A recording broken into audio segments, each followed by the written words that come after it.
大家晚上好，欢迎收听老范讲故事和土拨鼠札记联合直播的新格伦3火箭发射。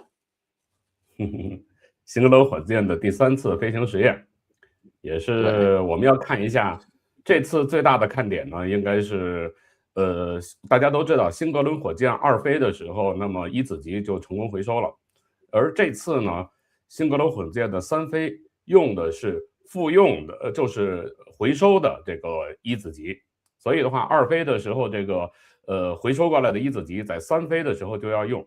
不过可惜的是，这次1子级主要是怎么说呢？主要是用了它的结构部分，比如发动机的舱段、柱箱、山格舵等等的这些结构。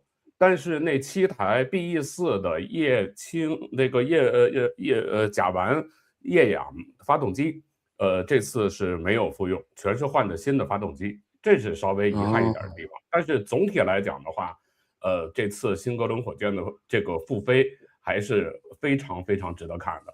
大家要知道啊，SpaceX 公司当年呢是在2015年12月左右吧，12月左右的时候，它是这个实现了这个火箭1子级猎鹰9号火箭1子级在陆上的回收。2016年的4月份实现了这个猎鹰9火箭1子级第一次在海上的回收。然后，SpaceX 公司第一次复用猎鹰9号火箭的1子级呢，是要到2017年的3月，所以中间呢，如果要是算是第一次从陆上回收开始 ，SpaceX 用了15个月的时间；如果要是算是从海上的第一次回收开始，SpaceX 用了11个月的时间。但是这次新格伦火箭的2飞是在去年11月13号吧，我记得11月13号左右发射的。那么今天就是2026年的4月19号，仅仅过去了5个月多一点那个Blue Origin 就开始测试新格伦火箭的复用了，所以它这个走的还是挺快的，还是挺快的。是，像猎鹰的话，它是成功回收了以后，自己又发射了几次才开始发射这个叫做回收过的火箭，就是再去做复用的。大概是发射了1到2次吧，我这个数字我没有太关注。但是总的来讲就是，SpaceX 现在看起来走的路还是要毕竟是第一次嘛，这个是Blue Origin 还是沾了这个后发的光。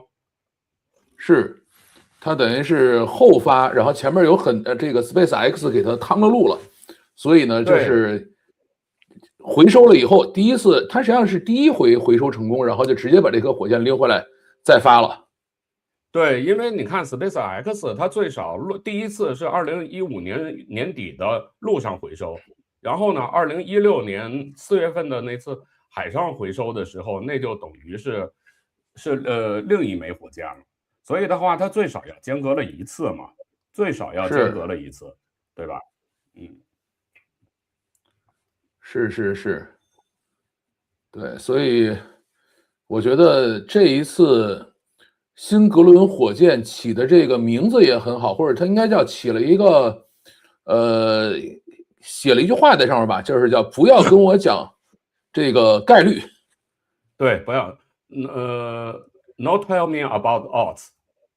对，不要跟我讲概率。这个话呢是《星球大战》银河帝国的反击里头说的话，是当时的这个 3PO 就告诉这个 Han Solo 舰长说，你现在千年隼号穿过这个洞的机会是可能几百万分之1，反正非常非常小的一个数。然后那 Han Solo 告诉别跟我讲概率，噌就过去了。韩索罗在那里面的人设就是那样的一个比较孤胆英雄嘛，用中国话讲就叫做孤胆英雄，然后游侠式的孤胆英雄嘛。对，所以那个当时是哈里森福特在演，哎呀，那个时候哈里森福特还是很年轻的。对啊，后来的印第安纳琼斯不也是他演的吗？我还是很喜欢是哈里森福特的。对，怎么说呢？我觉得啊，其实你看啊，这个星球大战这个影响对这些航天企业的影响，包括像是这个蓝色起源是吧？这个Don't tell me the odds，然后呢，包括这猎鹰9火箭，这个猎鹰不是就是 Falcon 嘛 ？Falcon 的话就是千年损耗，飞船也是受影响了猎鹰9火箭嘛，所以这整个这影响还是挺大的。是的，是的，就是这些科技大佬自己其实都是科幻迷。不是，这是哎，先给大家看一下吧。这是上次新格伦火箭在2飞的时候，这个着陆以后的这个着陆和着陆后的一些精彩瞬间。这个咱们正好来看一下，我跟大家说一下啊，打断你一下，老板。大家看，这是2飞的时候，这个一子级在这个这叫什么呀？在这个无人船上着陆的时候，我为什么笑呢？因为这个无人船有人叫做这个贝索斯亲妈号，好吧，贝索斯亲妈号，在这无人船上着陆，然后着陆之后，大家注意啊，注意这个几个支腿这儿。稍微看一下，这是比较有特点的。哎，看到了吗？几处闪光，再看一遍。对，再看一下啊，就这几处闪光。开始的时候，我们上次一起做这个当时的这直播的时候，都不太明白这个闪光是什么。后来根据公布出来的消息，其实这个闪光也等于是一项非常新的技术，就等于蓝色起源用了这个爆炸，然后呢把支腿直接焊在了这个船的甲板上。这就大家可能如果要是关注 SpaceX 的猎鹰9火箭这个回收海上回收的时候，就曾经记得，当有一次我忘了是第几号的这个1级助推器啊着陆了之后，当时创造了一个记录，就是第一次实现了助推器复用20次。然后呢，这个回收是成功的，但是这个回收了之后，这个回收船在把助推器拉回港口的时候碰上了风浪，结果这个助推器就倾倒了，那个助推器后来就报废了。那蓝色起源这次在它2飞的时候，就等于采用了新的技术，相当于直接把火箭如果要是降落到这个船上，回收船上之后，直接把支腿和甲板焊在一起，这样的话就更稳固了。所以这次的这个本身这是2飞的时候，实际上一个特别精彩的看点。除此之外呢，后面还能看到它有的时候还会开一些这个小的这个无人机器人过去。你看这个爆炸，给大家看。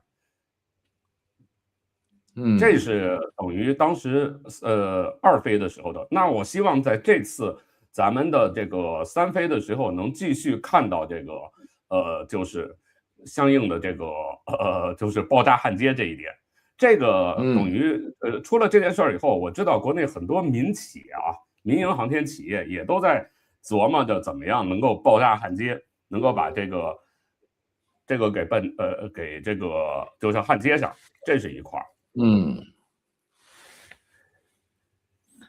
是，然后对这块儿的这个 PPT 上也展示了这个爆炸焊接的精彩瞬间。我刚才查了一下，猎鹰9是 B1058号，是在第19次飞行的时候，2023年12月26号降落成功了，然后最后呢是在巴巴多斯东南方向的大西洋上这个最后倒下去了。对，那次我记得，反正给我印象挺深的，就是特别遗憾。所以，对，恶劣天气、高风浪导致的。对。然后现在给大家展示的是这次的整个这个新格伦火箭3飞的飞行时序。火箭呢，就是点火之后，到3分9秒的时候，我们能够看到啊，从屏幕上可以看到，到3分9秒的时候是1、2级分离。那在这之前，因为前面已经跟大家说了，就是这次的这个使用的是等于复用的这个新格伦火箭嘛，所以的话，等于这个分离一直从点火一直到分离，实际上这段都是大家关注的一个重点。然后分离之后的话，到3分16秒的时候，这个2级火箭的一子级会开始2级火箭会开始这个点火，然后呢，到了大概这个7分06秒的时候，这个新格伦火箭一子级就是这个复用的这个一子级的这个3台，中间的也不叫中间了，它中间是1台，然后边缘是6台嘛，然后会中间1台，然后边缘的话就连成直线的一个，总共是3台发动机会进行这个 re-enter burn， 然后呢，到了最后的这个9分9分03秒的时候，那么那个中心的就点火的发动机一子级的点火的发动机就只剩中间的1台，到了9分23秒的时候，那么这个一子级就应该就是在无人船上这个着陆，这是等于如果要是一直走到这儿，对于一子级来说，那这次就是圆满的完成了任务。然后接下来的呢，这是比较大的一个关注点呢，就是到了1小时15分44秒的时候，那么这个携带的载荷，咱们待会儿可以也跟大家有时间的时候再聊一下这次载荷。这次这个载荷是 AST Space Mobile 公司的这个叫做 Bluebird， 这个 Bluebird 的这个互联网通讯卫星，它呢也有点类似于Starlink， 但是它的功能比 Starlink 还要强大。所以的话，待会儿可以有时间的时候还可以聊一聊这个互联网卫星的事儿，也就是1小时15分44秒的时候，那么这个会释放卫星，然后在卫星释放了之后，2子级大家可以看我用绿框给标注的就是会受控的载入大气层，然后无害化处理的在海面上降落。实际上这一点的话，就中国的长征5号运载火箭每次发射的时候，不是老有人诟病吗？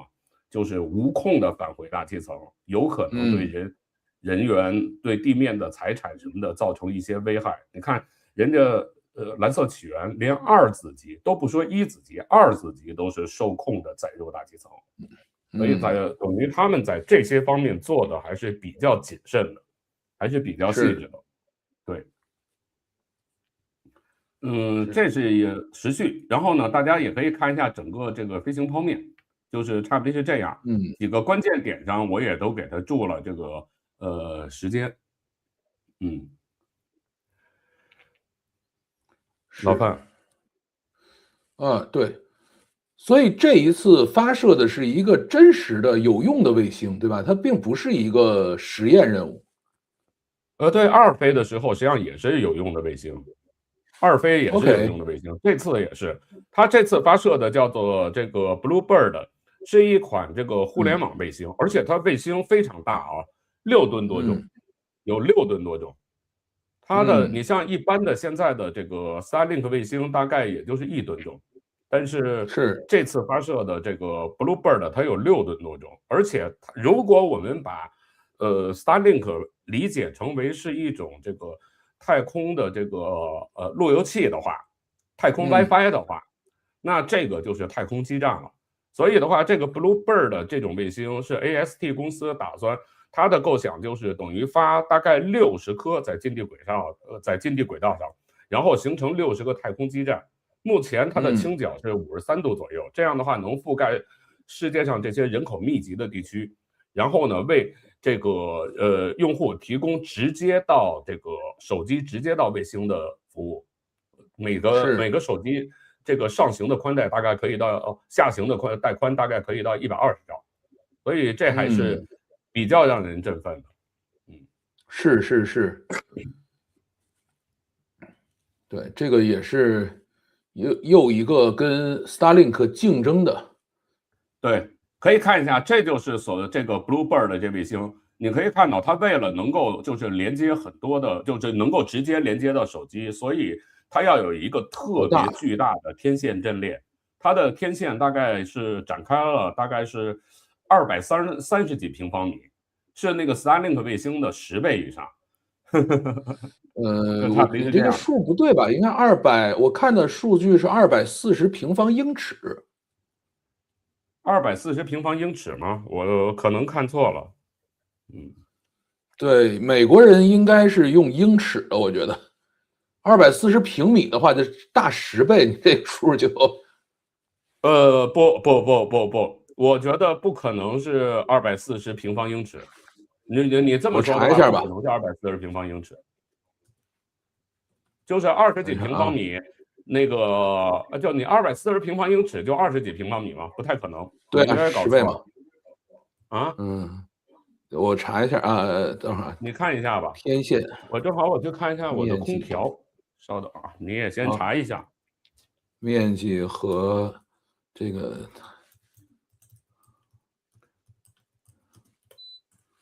对，我让我的龙虾去查东西去。要是它的天线阵列只有20几平方米，我觉得是不是太小了？我对这个事儿没什么感觉，我不知道应该多大，但是我记得是，如果要是因为我60颗卫星上周做节目的做功课的时候看到的这个数。你看看你那儿的这个，对他再去查。是因为我周五晚上直播呢，在讲说这个SpaceX 1.75万到2万亿美金的市值啊，6月份上市到底值不值的问题，对吧？当时讲的就是，如果今天新格伦成功了，然后呢，它这个蓝鸟啊 Bluebird 也都成功了啊，那么对于这个 SpaceX 的估值压力是很大的。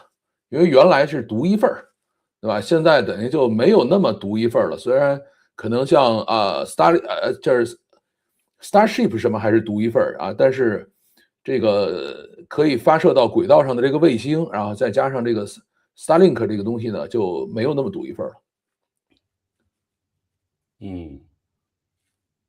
所以独一份儿，我觉得其实估值是一方面，但是最重要的还是我是喜欢看到有更多的竞争对手，实际上就这样。是，这是竞争对手多了肯定是好事儿。对啊，因为你又没有它的原始股，你要是有它的原始股还行，对吧？而且这个什么呢？这个叫做什么？这个SpaceX 大概整个2025年的收入是170、180亿吧，大概是这样的一个数。现在因为还没有公开它的财报，然后这个里边的话，120亿是来自于 Starlink， 就是 Starlink 收的那个就是订阅费和买锅的钱是占它大概60%多，接近70%的收入。啊，你说的那个是对的，是223平方米，2400平方英尺，230平方米左右嘛。223。不然的话，你那个太小了，20几平方米，241平方英尺，那个太小，才20几平方米。是。你给切换到那啥吧，他那个现场画面，但是把声音关了，咱们就看着他那边的现场画面应该已经过来了。等一下啊，哎，我点了呀，那先要把这个 remove 掉，然后啊，好了，对，这就是Blue Origin 那边的直播画面了。是，现在是大概离发射不到这个30分钟了，所以它直播画面就已经过来了。是。实际上啊，我给大家简单的说一下那个 Bluebird 7，就是说是什么意思 ？Bluebird 7的话，它等于是，而且它是可以和亚马逊的这个柯伊伯计划整合在一起的，相当于它是60颗卫星。每颗卫星大概都能服务几十万甚至上百万的这个手机终端，然后它相当于是一个太空基站。它之所以有那么巨大的天线阵列，就是为了能够更好的接收手机信号，因为它最终的整个的一个技术路径和 SpaceX 是不一样的。SpaceX 的 Starlink， 你不管怎么说，你还要有一定的硬件，你要有这个，咱们先把 SpaceX 的那个 Direct to Cell 给这个功能先放开啊，先不说这个。刨掉它这个 Direct to Cell 的功能，那么它其他的这些的这个 Starlink 功能是还是需要你有一个接收天线，哪怕是这个移动版的接收天线也行，很小的，要有接收天线，还要有一个终端，然后还要有相应的软件。但是这个 Bluebird 就完全不需要，它就直接就可以和现有的手机，你不需要做任何升级，不需要下载任何的这个软件，你就直接都通过这个 Bluebird 可以连到相应的，比如这个移动的互联网的这个供应商，比如啊，我假设这个中国电信或者说中国移动这个提供了这服务的话，那你直接就用手机，相当于是这个基站就在太空了。所以的话，这个它的未来的使用方式还是很方便的。另一方面，这家公司准备就是说，在今年年底就要发射大概50颗左右的这个Bluebird 的这个互联网卫星，那就基本上能覆盖世界上的主要的这人口地区了。所以这个发展速度也还是挺快的。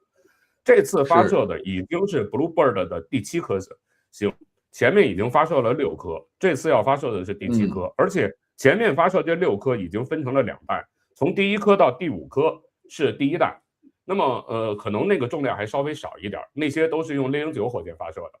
然后第6颗是第2代的这个Bluebird 卫星，它是用印度的火箭发射的，6.1吨重被发射升空了。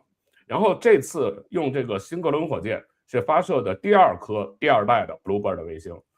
后面今年可能后面的那些发射有可能还会有第3代，但至少是第2代都会按照这 AST 这个 Space Mobile 公司的计划，都会在今年把这60颗组网组好。到那个时候，我估计可能明年国际上就是说在国外啊，就会有很多人可以用这个手机直接联网了。这还是可以买他们家套餐了。对，卫星上网了。是，对。像它这个卫星是在多少公里高度上？520公里左右吧，比那个实际上跟星链卫星差不太多高度。因为星链卫星是从400多公里一直到600多公里都有嘛，它这应该是在500多公里，倾角是53度左右。是。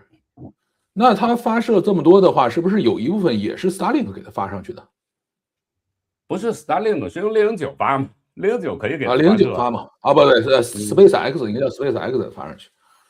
对啊 ，SpaceX 也给它提供这些发射服务啊。前面我不是说了吗？1到5都是 SpaceX 给它提供的，所以它本身它和 SpaceX 有一点竞争。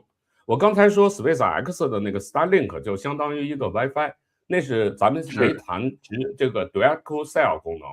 现在呢 ，SpaceX 这个 Direct to Cell 的功能实际上还不够强大，直接用它来这个，比方说看视频什么的，可能还有点差劲。它的 Direct to Cell 的直接连手机的这个功能，可能还是主要局限于浏览这个网页或者是发信息这一类的功能，对吧？它的等于上下行的速度还是不够快，但是。这个 Bluebird 的话，它是直接可以给你提供相当快的120兆可以了，中速了，对吧？是中速，对吧？所以总的来讲，这是等于是另外一条路，这不属于特别严格的竞争，有一定的重合的竞争部分，但是实际上它是2个不同的技术路径，主体上面还是没有竞争关系的。我觉得还是要等到这个 Starship 什么时候真的能够把真的卫星放上去。现在试来试去都是在放各种各样的模拟载荷，不是模拟载荷，它即便是3.0的卫星3.0的 Starlink 也只有2吨多，就它还是做不到太空基站的。事实上，我要是马斯克，我可能和这个 Bluebird 合作，就是等于星间通信，你那边用你的基站。这样的话，我等于信号不落地。原来目前的这些Starlink 有些时候这个信号是要落地的，再在落地上，然后再传一些的。我这个如果要是有你这个 Bluebird 的话，然后我等于有 WiFi 有基站，信号不落地，直接就是一个人的手机到另一个人的手机，就这么玩。是。对，我刚才查了一下这个 AST。Space Mobile 它的股东是 AT&T、Verizon、沃达丰、谷歌、乐天，这些是给了他钱的人。乐天就是日本的那个，我看谷歌真的是他妈什么都给。韩国的乐天啊，啊，韩国乐天，哎，对啊，对，韩国乐天，乐天是韩国的。但是韩国、日本也有一块，因为出那个乐天大模型就是日本出的，是吗？而且这一次呢，合作也是日本乐天市场跟他合作的。啊，好吧，日本的乐天，主要应该是 AT&T 吧，因为这个东西明显的有了这个电信的技术痕迹嘛，所以应该是 AT&T 那个是主流吧。是主要 AT&T 是战略投资加上合作提供卫星宽带服务 ，Verizon 也是战略投资加合作，然后沃达丰呢是战略投资和欧洲、非洲最大的这个电信合作方，谷歌是战略投资加上安卓手机直连，然后乐天是战略投资加上日本市场，大概我现在查到的是这样的信息。这里面我觉得啊，就核心是那家 AT&T， 因为那家公司我80年代就知道，我爸当时去美国去访问，做访问学者过去，就是 AT&T 公司请他去的。所以的话，当时我们家有很多 AT&T 公司的那个宣传资料，当时他那里面的打断一下，这是最近啊，蓝色起源在它的 X 上也一直不停的在公布它的那个货运版的月球着陆器蓝月亮MK1型的月球着陆器的这个进展。最快的话，这个蓝月亮月球着陆器货运版的 MK1可能在今年年底或者明年年初就发射。我们前面往月亮上扔了。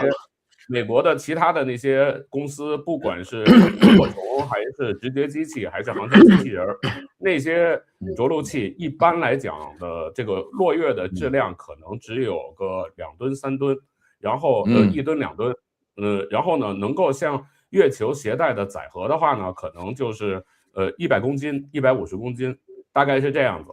而蓝色起源的这个蓝月亮 MK1货运版的月球着陆器落月的话，发射质量大概是在21.35吨左右，落月的质量大概是10到11吨，一次可以向月球上输送3吨的物资。这个也是 NASA 阿特米斯计划下面的 CLPS， 就是商业月球货运的子计划之一，这也是一个供应商。所以如果要快的话，今年我们可能就能看到用新格伦火箭的不管是第5飞还是第6飞，然后向月球发射蓝月亮 MK1月球着陆器，送3吨物资上去。是。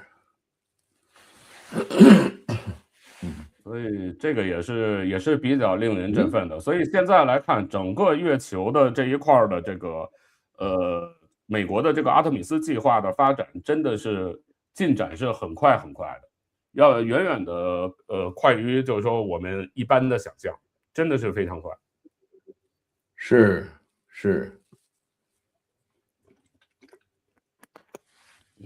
所以今年我们他那怎么还是晚上啊？蓝月亮的这个发射，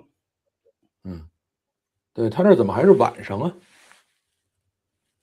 他那应该是清晨吧？对，但你看后边那图片的时间应该是。他那儿的时间应该是早上6点半左右。而这个现在的看到的主画面不一定是他那儿现场的实时画面，我不知道。好吧。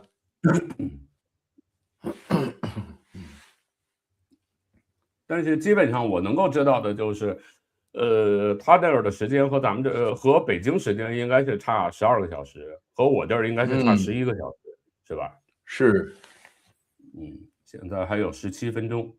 这个倒计时，反正我们以前经常看我们发射直播的，应该差几分钟会停一停。之后可能到-10秒的时候，还有可能发射临时取消改期呢啊！所以大家心里要有一个预先的准备。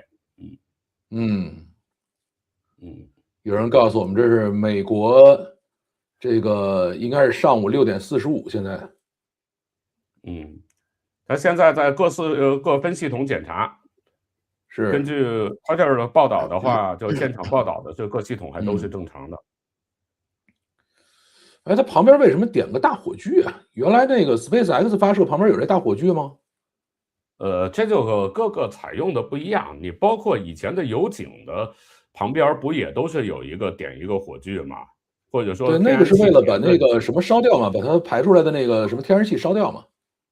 对，它有可能是为了这个，所以这属于不同的设计解决思路。这属于不同的解决思路，怎么样把这个废气就处理掉，多出来的这些气体，因为我现在一直在不停的加注甲烷，即使已经加注满了，由于甲烷属于这个低温的推进剂，所以的话它有可能会有一些加进去以后温度上升，然后就挥发了，所以的话我要不停的往里补，那补的量必须要大于挥发的量，就会有一部分多余出来，多余出来这部分要回收。没问题，但是可能技术比较复杂，如果比较简单的就是把它烧掉。所以的话，不同的解决路径，这个并不是特别重要的问题。这不属于特别重要的问题，所以就不用去纠结了。就是我看到了新鲜的东西，总要问一嘴。他现在的这个新格伦火箭。二飞的时候，人家提出的比较大的质疑就是，有可能它的这个就运载能力，本来它声称近地轨道运载能力是大概是45吨左右，但有可能没达到，还达不到现在，这个也正常，我觉得。怎么说呢？就是说是，作为一个相当于首次发射成功、回收成功的，这些都与实验件儿。他们会不断的改进。你比如这次，那么新的，我刚才说了，这个一子级，结构部分几乎是完全的沿用了这个上次回收的这个一子级，但是发动机换新了，发动机是用7台新的。据我查到的资料，那这个7台发动机的推力就已经升级了。上次发射的时候推力可能是在250吨左右。那这次的这个推力可能就会达到260吨、270吨，就接近于现在猛禽3的单发的推力了。但是大家要知道，现在 B14发动机、猛禽3发动机、猛禽发动机都是成熟的，但是B14的这个推力也和猛禽3，就新的 B14和新的猛禽3也基本上相当。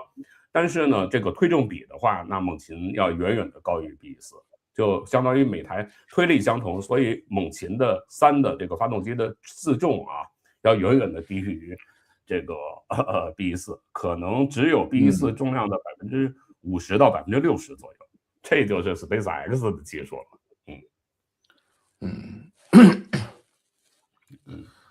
我们这种外行能够看懂的东西只有一样，就是 SpaceX 新的发动机异常的简洁，异常的干净，这个是大概普通人真正能够有感受的地方。对啊，就是因为它的技术很成熟了，上面需要那些检测元件都不需要了，很多什么管啊、线啊什么这些东西，不知道它的过程是怎么样，我对它这个环节不太了解，所以我要安装各种各样的传感器，这些都给它剪裁掉了。然后因为我不对它这个过程不了解，所以我可能有更多这个冗余的管路或者冗余的设备。但是，一旦我非常成熟了，然后经过评估了，保证确保可靠性、确保安全性的情况下，我就可以把这些冗余设备都剪掉了。就是因为人家更熟悉了嘛。你就像，比方说一个这个打球的这个选手，他可能就打乒乓球，他可能就没有很多花里胡哨的动作。羽毛球，你看他没有很多花里胡哨的动作，是吧？包括拳击，包括散打，没有那些花里胡哨的动作。但是就是有效，是吧？然后和中国的什么这个什么八卦掌什么的这个比，人家没有那些花里胡哨的，但就是有效。八卦掌这个东西算是个表演艺术吧？对呀，还有什么螳螂拳什么什么的那些的，不是？所以就是那么回事。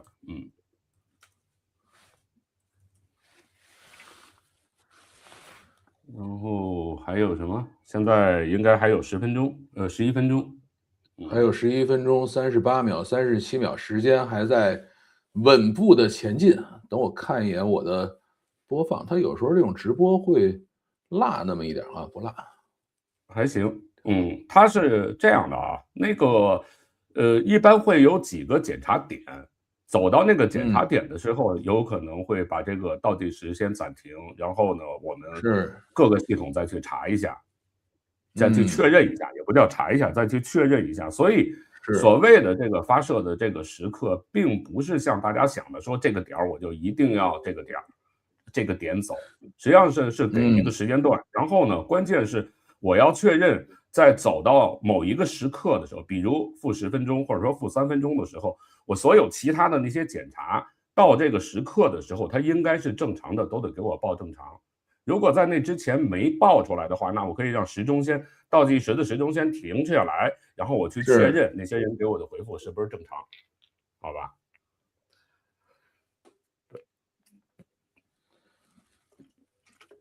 像这个贝索斯应该不会像马斯克那样突然就跳出来是吧？他一般不爱干这种事情。他不干这事儿，他也对这个贝索斯整个对这个新格伦火箭的这个干预度是远赶不上马斯克对 SpaceX 的这些火箭的干预的，他很少干预，他的干预方式是通过换这些管理人员，换技术这个管理人，换技术管理人和这个项目管理人的方式来实施他的影响力的。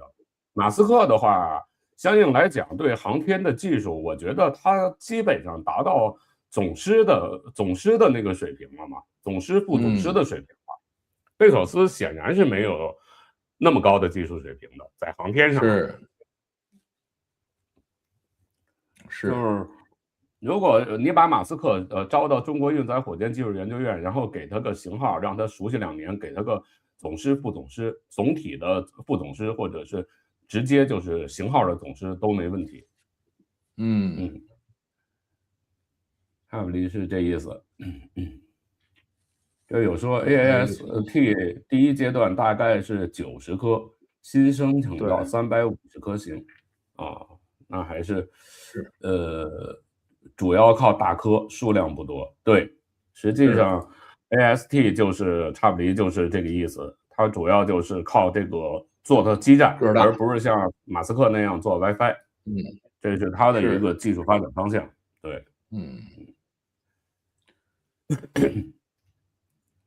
我看看还有啥，现场看看还有些什么大家说的比较好的，要不然在这好玩的，你可以瞅一瞅。对，然后这个大家还有什么想跟我们交流的，也可以就直接打到这个留言上。对，因为现在还有8分钟。就是问什么新格伦的深空运力怎么和重型猎鹰比？好像它要带 X 这个MK1，就蓝月亮 MK1。我跟大家说一下啊，新格伦火箭相比于猎鹰9火箭和如果我不考虑这个在轨推进剂补充这一项的话，如果不考虑在轨推进剂补充，那么新格伦火箭本身的设计上就要比不管是猎鹰9还是不执行在轨推进剂补充的星舰更适合执行深空任务。这个大家一定要记住这一点。为什么我这么说？是因为新格伦火箭它的这个上面现在应该是我记得是是氢氧发动机吧？是不是我一时有点记糊涂了啊！大家帮我查一下，新格伦火箭应该它的2次级应该用的是氢氧发动机。我在我的节目里多次曾经提到过，氢氧发动机对于火箭发动机而言，所使用的燃料的分子量越大，那么推力越大，但是比重越小。推力越大，越适合在低层大气里飞行；比重越小，越适合在高层，适合在太空用，相当于在太空更省燃料。那么新格伦火箭的2级使用的是氢氧发动机的话，本身就意味着它的优势就是它的比重更大，所以它更适合发射深空火箭。当然，如果要是加上星舰那种在轨推进剂补充，那就得重新做一套评估系统了。但是如果要是按照基于现在不补充推进剂的，实际上新格伦火箭本身虽然说它的近地轨道运载能力是45吨，但是如果我们说太空同步轨道，那有可能它的运载能力就要高于重型猎鹰。重型猎鹰据说它的近地轨道运载能力是63.8吨嘛，但是新格伦的话只有45吨，但是因为重型猎鹰的2子级用的是液氧煤油，对，液氧煤油，甲烷吧，它的分子量要远远大于新格伦火箭的这个液氢液氧，所以的话，它的深空运载能力如果要是推力相同的，它肯定要比这个新格伦火箭要低。是，对，你说对了啊，它这个2子级是 BE-3U 2台液氧液氢的发动机。对啊，就是液氧液氢，我记得它是拿那个新谢伯德火箭的那个发动机改的嘛，那是 BE-3，BE-3的话就是液氢液氧发动机，所以新格伦火箭从构型上来看，本身它就更适合执行这个深空发射任务。那像星舰上面那个是什么样的发动机？是不是应该也是这样的液氢发动机？星舰是液氧甲烷啊。液氧甲烷的分子量比煤油小，但是还是比液氢大，所以最好的上面级燃料，上面级的就是液氢液氧，实际上，最好的上面级就是液氢液氧，当然，如果要是使用这个核热或者核电的这个推进，那就是另说了。像核热的话，那就是我上面级都没有液氧，就直接是氢，所以它的比冲就能做得更高。因为那个氢的原子量要远远的小于氧的原子量嘛，你只要记住，就是推进工质，希望它原子量越小越好。在现有的技术条件下，推进工质原子量越小，而且我能达到这个速度越高越好，就越省燃料。还有4分钟，现在还行，整个倒计时都在一直不停的往下走，这一点是让大家比较高兴的。看来，还是有可能割的。是。我看这说什么？所以核热火箭比氢氧发动机更合适升空。是的，你说的完全没错。核热火箭的话，为什么说我一直在说，比方说用核热火箭去这个火星，要比这个星舰更划算。实际上我一直觉得，如果大规模的殖民火星，就应该开从地球轨道到火星轨道的这个穿梭飞船、星际往返飞船，或者说星际航班，然后到了之后再乘这种穿梭着陆飞船着陆地球表面或者是火星表面。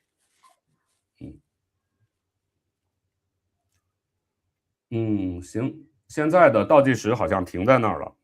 对，3分57秒不动了。对，上面你那个你稍微聊一下，我听听他们在说什么，好吧？是。现在啊，这个蓝色起源呢，准备是发它的火箭。当然，我觉得后面甭管是继续发更多的类似于 Starlink 这样的这种低轨道通信卫星，还是这个向月球上发货物、发其他东西，就是美国至少现在有多家企业私人企业已经可以去完成各种各样的这种商业发射了。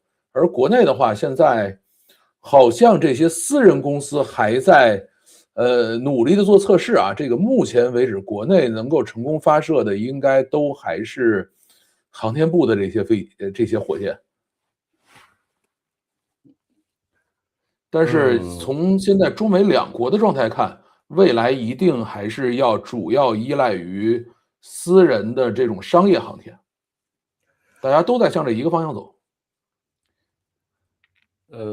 实际上有这么一个问题，在中国想发射要取得那个批准是很难的，国家的批准是很难的。这个大家可能都不知道，我们每次因为我也从航天部这块辞职之后，我也到民营航天企业工作过一段时间，我深刻体会到，每一次发射想申请这个获批，实际上是非常痛苦的一件事情。我不知道在美国 SpaceX 蓝色起源这个获批是不是相比来讲更容易，但感觉上它要容易得多，明白吧？大家要知道这点。我觉得可能真正难的还是 SpaceX 早期那段时间是最难的。后来 SpaceX 把这个发射密度搞成这么高了以后，蓝色起源你再去申请的话，可能大家也就疲了，或者说已经审美疲劳了，说算了，让你去吧。不是那回事儿，是那个 FAA 的审批关键是你不会造成危害，知道吗？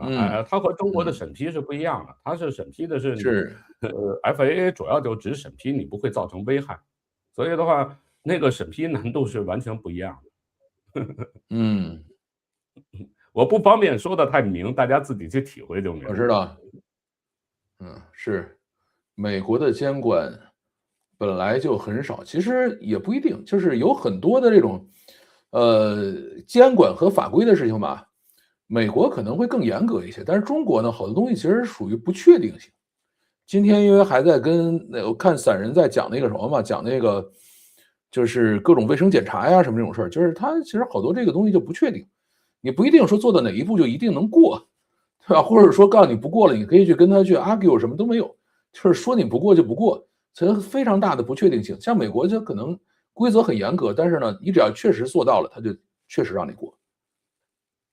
你这个说的很对，就美国那些规则都是摆在面上的，比如环保，比如你怎么确保安全性，你怎么样说不会伤及到那些人。那我的解决措施就是那个什么，那个，比如我是这个海域提前通知、提前关闭这些海域什么的，我把这些技术做到了，那他就得给我过。不过的话，我可以去告，去法院起诉，我有各种各样的途径。在中国你有吗？完全没有。那就完了嘛。所以的话，就说这个民营航天，如果要是说来发展的，对于这个民营航天的管理，从国家机构对民营航天的管理来讲的话，我觉得美国最少因为那些条文都是公开的，没有不确定性，你只要把这些做好，那基本上就可以给你放，除非是比方说你的对手给你制造了巨大的社会舆论，比如马斯克前几次试验星舰的时候，不是有人还在那儿说环保组织说什么炸了鱼啦，然后造成污染啦什么的，人家除非制造了很多巨大的舆论，可能会这样，否则不会的，是吧？是，所以这就是巨大差异啊。对，所以的话，中国的话，实际上是舆论的作用并不大，对吧？领导的想法，中国是有很多这个在逻辑之外的东西，就是说你不需要追求逻辑自洽，我想怎么弄怎么弄，然后不需要跟你解释，最后叫雷霆雨露皆是君恩就完事儿了。对，所以的话，基本上看怎么说了，所以我不是特别看好中国的民营航天能够有什么特别长足的发展。是，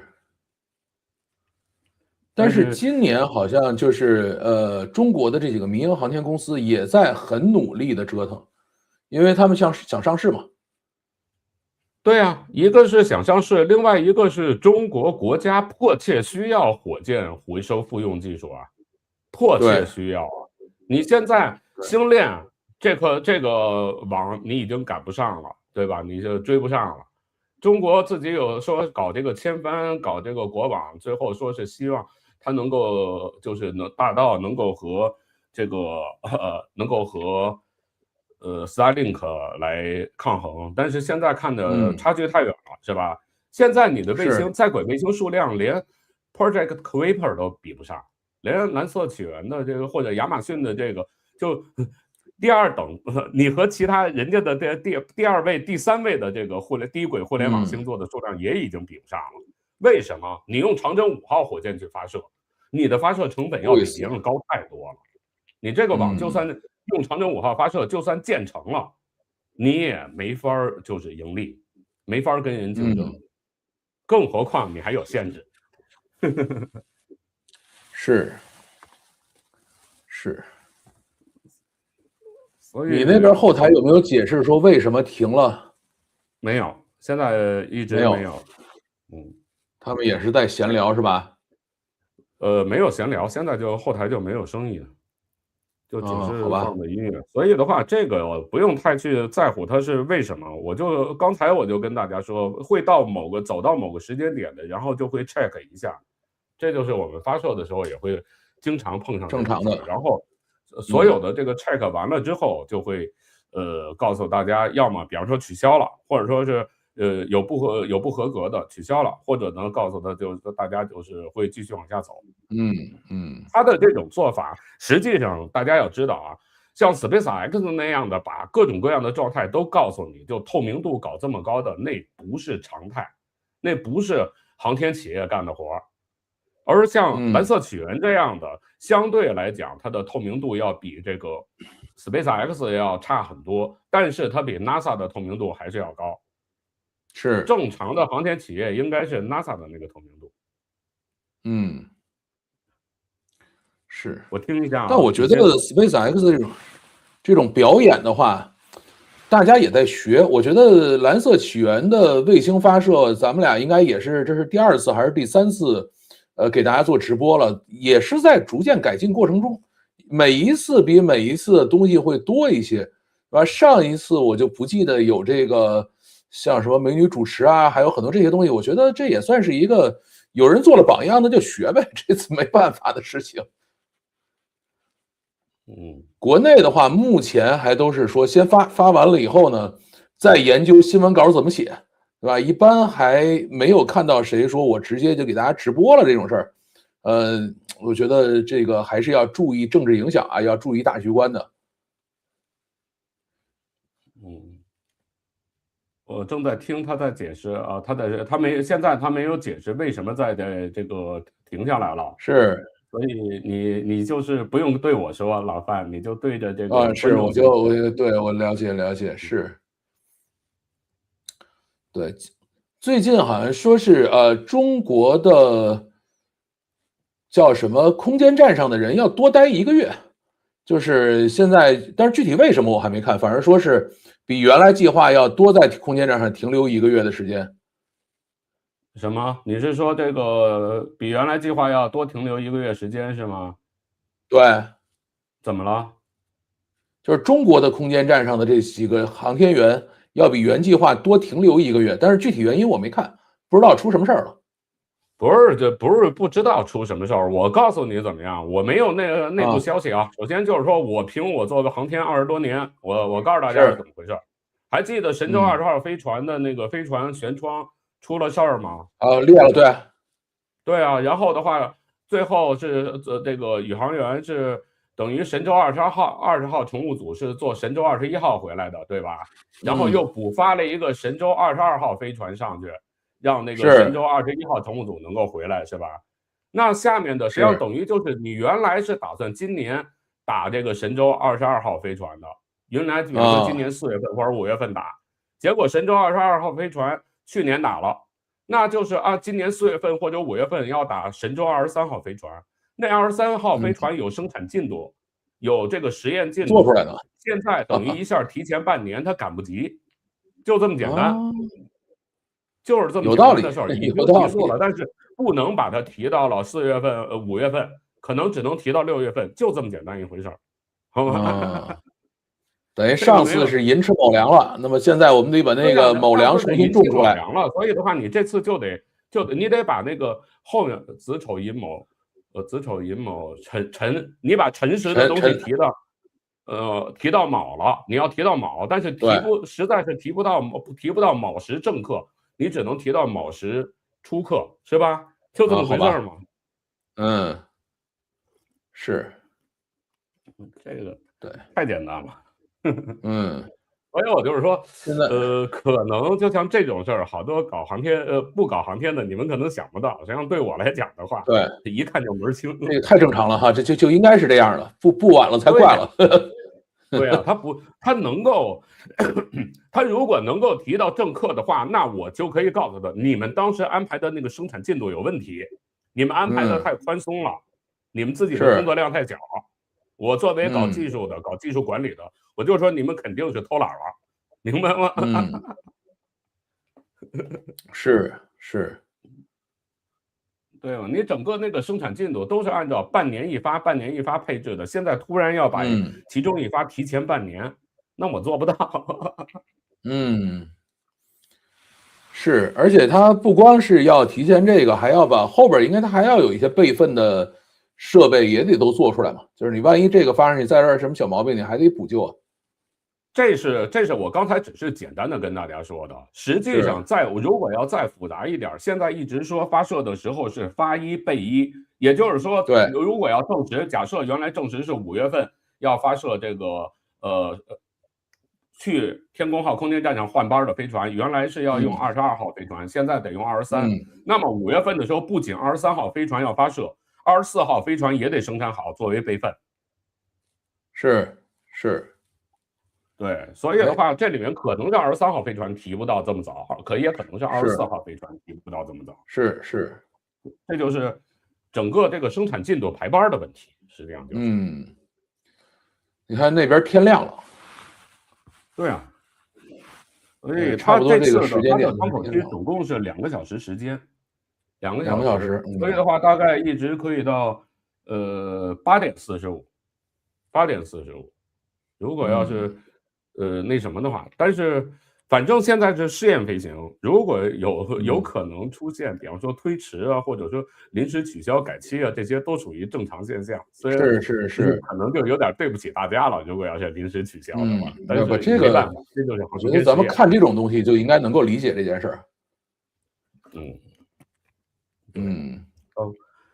包括看那些推迟，应该也是希望大家能够理解，包括这个神舟飞船的这个推迟就也能够理解了。宇航员要多在太空干1个月，我觉得已经不错了，真是已经不错了。就是说明23号、24号飞船抢进度，等于抢了5个月的时间嘛，抢了5个月时间，那肯定是加班加点的，那帮人肯定是加班加点。因为那就跟生产线一样，生产线你要突然调一下这个进度是很痛苦的一件事。是。咱们下一次就应该是5月初吧，这个星舰的 V3的试飞。对，有可能，因为星舰现在的 Ship 39飞船也已经，你先说一会儿，我听。对，因为我们后面还是要看到这个星舰继续发，因为星舰发了以后的话，才可能是大规模的把SpaceX 的各种各样的设备发上去。因为以现在的猎鹰9或者超重猎鹰的话，马斯克的这个吹的牛是实现不了的，必须要发星舰才有可能把这些牛实现出来。对。现在的而且星舰这一块的话，实际上还有一个比较紧急的，就是我刚才给大家说了，蓝月亮的 MK1货运版的那个也已经要起步了。马斯克的那个星舰 HLS 什么时候开始干？他后面压力也很大。对，不光是星链卫星了。是。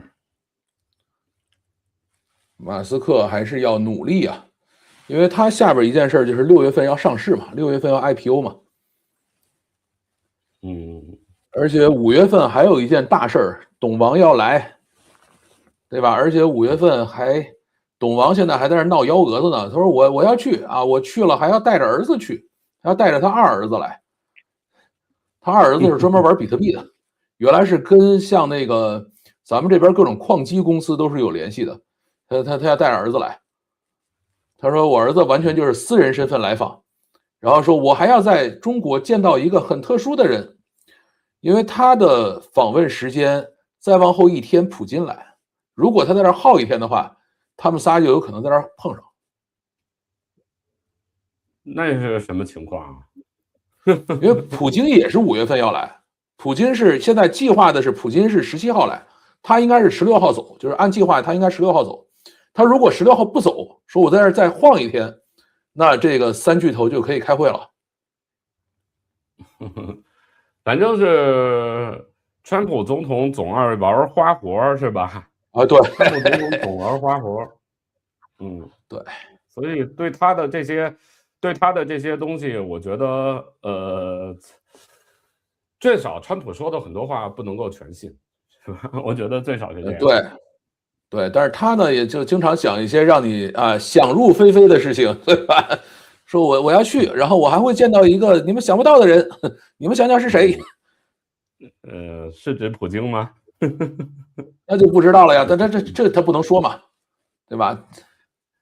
但是从访问的时间上看，差一天。好吧，好吧。趁着这功夫给大家聊聊我现在在清迈吧，在清迈这儿还是挺爽的。那个，反正我这小区啊，以后我可能给大家拍一拍小区那里面的状况，给大家看一下。有泳池，然后有健身房，所以我现在每天倍儿忙活。一般泰国人啊，大概起床大概都比较晚，可能8点，如果不赶着上班，可能8点。我一般还是遵循北京中国的这个时区，所以我大概是6点，泰国这儿的时间6点钟就起床了。6点钟就起床了。然后呢，起床之后呢，就是喝杯奶，直接就是下去，先去健身房先跑个3公里，然后再去这个泳池先游一圈泳，然后再回来，然后基本上吃点面包，再喝点这牛奶，然后才开始这一天干其他的事儿。所以总的来讲，你这也太健康了。然后晚上的时候，大概太阳快落山之前，我再下去大概游个，我那泳池我看了一下，大概它那个长度有50米了。我一般上午的时候跑完步以后，先游个5个来回，然后晚上的时候再游个3个来回。所以发现啊，现在只是我这个笔记本电脑的这个摄像头不好。如果你摄像头好的话，你们能看出来我现在的脸色应该比在国内要好多了。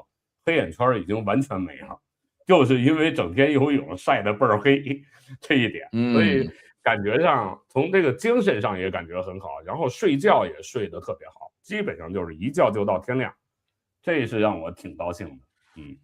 是，哎，你先往下说一下，我看看啊。好，没问题。又开始说话。对，你听听那边什么时候能够继续恢复？对，你可以。我其实有一件事情一直挺困扰的，你像咱们每一次看到发射，它都中间停一停。那像你们这些做这个火箭的人，为什么不一开始就给它多弄得稍微富裕点的时间呢？就是每一次等到这个检查的时候就要停一停，每一次等到检查的时候就要停一停。它不是那回事儿，不是按照你想的那个。我一直都说了，它这个是倒计时实际上是这些工作走到这儿了一步以后，然后它如果要是有一些异常或者不正常的现象的时候，那会停下来，然后大家来商量一下，是不是要现场处理，还是说这个取消发射，实际上是这么一回事儿。所以的话，比方说我现在走到了，它这块相当于是负4分钟嘛。走到了负4分钟的时候，这边假设有一个分析系统说突然爆出来，我这块出现了一个什么小异常，那这个时候总指挥发射场总指挥下令就是倒计时后的倒计时停止，然后大家一起来商量怎么来处理这件事情。然后假设有了解决方案之后，那么去处理可能要花几分钟时间，然后呢再重新都解决了，然后再重新开始倒计时。这是这么走的。如果要是说，比方说提出这个解决方案，比方说我要用3个小时时间，这次窗口只有2个小时嘛。好，倒计时又重置了，大家注意啊，屏幕上倒计时重置，现在还有22分钟，对，还有22分钟要进行发射。这就是我判断现场肯定就是出现了我刚才所说的情况，就是出现了走到负4分钟的时候出现了一个异常，然后倒计时发射场的总指挥临时宣布倒计时停止，然后大家商量一下这个处理措施。如果要是这个处理措施太长，比如2个小时的窗口，我要用3个小时解决，那就这次发射可能就取消了。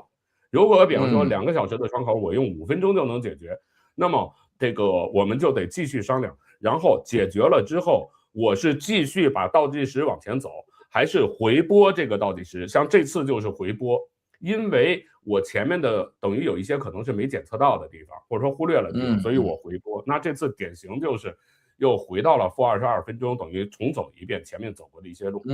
来看，如果要是到负4分钟的时候它过了，那就是说明我们那个措施是有效的，就是这样的。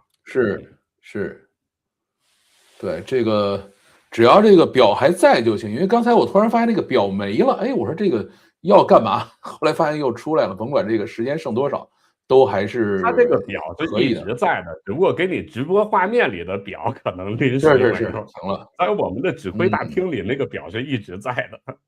是，对。哎，我问你，像他们这种就是2400英尺啊，223平米的这样的这种天线，它是怎么叠起来、怎么展开的呀？所以航天是我没法告诉你怎么叠，这是专门的知识。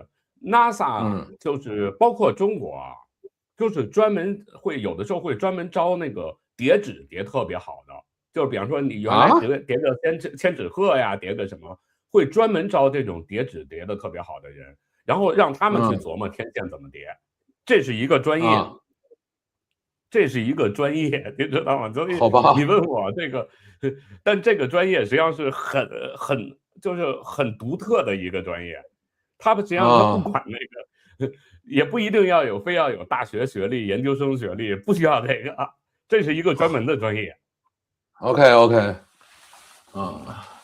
专门设计这个折纸的方式。对，就是专门设计怎么去折叠这个天线。或者折叠太阳能电池板，这是正经的一个专业，在航天上。那就是它这些天线也好，它这些太阳能电池板也好，实际上是一个相对比较柔软的东西，是吗？很轻薄，很柔软。它是这个意思，有可能它是分段的，这个段和段之间是柔软的，有可能它是用记忆合金，就什么都有可能。关键就是你折纸的想出折纸方案来了，我工程师再给你想怎么样用材料上什么的给你实现这个。OK，所以这都是要反复的迭代的，两个专业之间进行迭代。你提出一个方案，我说我工程上实现不了，那你再去改进你的方案，然后直到我工程上能够实现为止。这就是要迭代的。所以我看他们的琢磨那个天线的那帮人啊，就是在那儿每天玩的就是叠纸，就是叠 OK， 各种各样的叠。是，我以为这个东西就是横平竖直的把它折起来呢，看来按你说的这个，就是它有可能按照各种角度去折，只要反正怎么能够把它折起来塞进去，然后能展开了就行。不，横平竖直的叠是常态。横平竖直的叠是常态，但是有些特殊情况的，你比如像这次这个223平方米那个太大了，我就必须得可能就得想办法了。当然，如果火箭内部的这个整流罩的直径够大，也可能装下去啊。如果要是整流罩又比较紧张的时候，那这时候就是要见这个折纸的功夫了。你整流罩再大，它这个东西也不可能那么大吧？200多平米。新格伦火箭的直径是多少？7米？7米多吧？我记得好像是7米吧？你可以看一下啊，那个200多个平方米的，就是看你怎么样把它叠进去了。就是你要设计一个方案，要把这整流罩给它能够容呢，就是天线叠起来以后能够装到这个7米直径的整流罩里啊，而且你还得再小，得6.5米以内，因为整流罩有厚度啊，还有壳呢。对，而且它那个东西是个圆的。对啊，所以你的这每一个设计实际上都是很巧妙的。真正的话，这种东西极限状态的这种设计就是艺术品，真的是艺术品。新格伦是7米，猎鹰9和重型猎鹰是3.7米，对，德尔塔4是5米，土星5号是10米，星舰是9米。土星5那是你说的是1级的直径，而不是它整流道的直径。但你说的那个阿特拉斯的那个就是宇宙神那个，你说的是整流道的5米是整流道的直径。然后你说的猎鹰那个3.7米是它的火箭的直径，而不是整流道的直径。猎鹰的火箭整流道直径是可以到5米的，5.2米吧，我记得。就整流道直径不等于火箭直径，就是不要搞混。对，这个就是我问的是新格伦火箭的直径是多少，然后呢 AI 就去搜索，搜索完了以后就把一堆东西给我凑在一起了。那他给你的那个什么宇宙神的那个直径可能就有问题了。宇宙神直径就阿特拉斯火箭的，我记得直径不是5米，4米。就是我重新问了，我说整流罩的直径是多少？他说新格伦是7米，猎鹰9是5.2米，德尔塔4是5米，然后阿特拉斯5是4米，新格伦重载版重装版重载版是这个8.7米。对，8.7米那是用9台1子级装9台这个 BE4发动机，然后2子级装4台这个BE3U 发动机。所以的话，这个都不太一样。是。所以有的时候这个 AI 的幻觉是我们没有问对问题，然后呢，它就把一些搜索的结果给我拼在一起了。然后你问对了，说哎，整流罩的直径是多少啊？它就重新给你弄完了以后拼起来。对，所以对我们来讲的话，一般要问的话，我会问他整流罩直径是多少，1子级直径是多少，2子级直径是多少，我得这么问，是指向的非常准确。不能问模糊的。你先聊老范，我得去拿瓶水。行，时间还在继续前进，还有14分钟。我看看大家在聊什么啊？这个 Rocket Lab 今年要发射的话，做不做直播呀？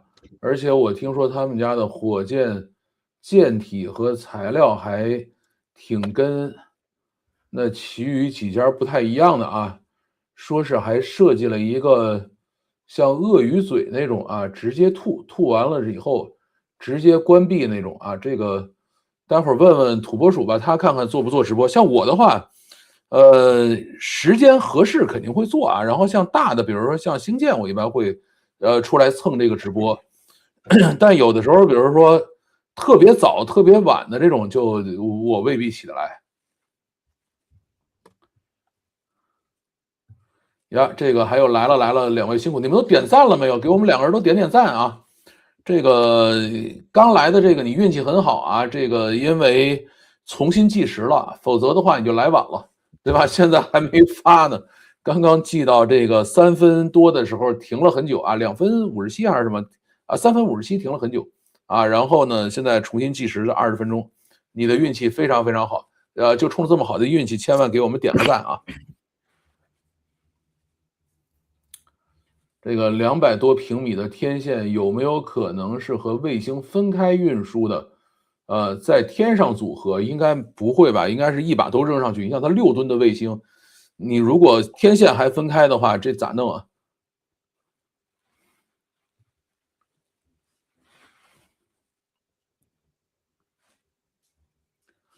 要考虑厚度跟折叠边的这个基建问题啊，要尽量减少折叠面，但强度又要够啊，所以就要试各种方式。是的，这个反正到了这个上面就是各种极限的挑战啊。你说我怎么能够让它轻个几克啊，或者怎么能够让它简单那么一点点，都是非常非常有效果的。因为你发射上去每1克的这个或者每1公斤吧，它的这个成本都是巨高无比的。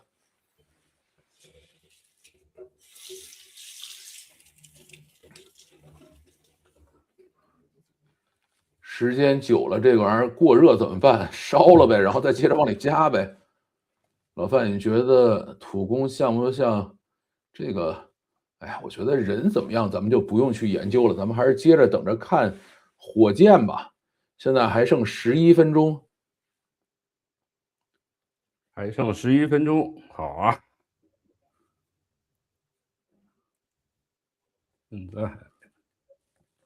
总的来讲就是希望他这次我们能够看到成功回收，然后呢，那个 AST 的 Bluebird 可以成功发售，因为我原来一直没关注这个 AST Space Mobiles，如果要是真的是它能够今年就能够有60颗星的话，那真是有可能它可以提供就是 Direct to Sell 的这种服务了，就可以在全球很多的国家提供了。这个的确是让人很振奋啊，但是有可能价格会比较贵，不知道那个时候我带这种手机回国是不是有问题？不，这个第一个，我觉得它的套餐应该会很贵，就是或者说，应该也是说你只有在极其紧急或者特殊的情况才允许你用，就是你正常情况下它不会让你去连的。第二个的话，就是你能够开这个套餐一定是很贵的。就是原来一星那是极贵，但是我估计它这虽然不会像一星那么贵，但是肯定也比正常套餐要贵很多。肯定会贵很多，但老范你要知道，它不是那什么，它相当于是一个补充，因为它是直接和供应商联系，它是直接和供应商，就比如假设啊，中国电信，比方说把这个买了这个 AI Bluebird 的服务，那这实际上中国电信等于就是你没有漫游了，你明白吗？就没有漫游了，相当于就全都是这个本地链接了，都完全没有漫游了。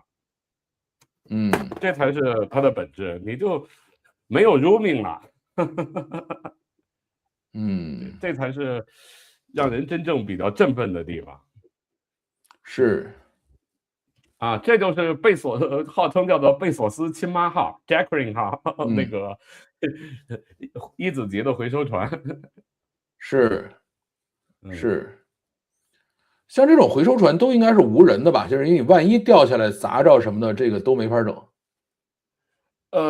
理论上讲是这样的，我们的设计就都是考虑的就是无人的，但是还有一种方案是什么呢？就是说，就是有时有人，就是行驶的时候有人，然后呢，那个回收的时候人就撤了。回国的时候，对，那段期间是无人的，就是回收期间是无人的，然后行驶的时候是有人。我倾向于这种方案，就是行驶的时候还是有人的，没必要无人。对，回收的时候无人，所以的话，火箭落到这个一子级落到船上之后，那么所做的第一个工作就是现在看的啊流程，我来排的现在的流程就是用这种爆炸焊接的方式把一子级焊到甲板上，或者是马斯克曾经做过实验，用一个机器人过去抓住，或一个或几个机器人过去抓住火箭，然后第二个要做的重要工作是把残余的推进剂卸出。这个方案的话，我不知道 SpaceX 现在用的是什么。我看蓝色起源，实际上如果看二飞的时候，待会儿可以给大家展示那个画面啊。那个有机器人过去，我估计就是去做这个残余推进剂卸出的这个动作的。我们当时我在这个就是还没辞职的时候，那么我设计的方案就是用一个机器人过去，把这个注箱里面的这个推进剂泄出阀给打开，然后把推进剂泄出来，用机器人等到把这两个工作做完以后，火箭基本上就是返回的这个一子级在船上就是安全的，人员就可以回到船上，然后来驾驶船开回港口了。是。对，刚才有人问啊，说这个 Rocket Lab 今年如果飞的话，你是不是会直播？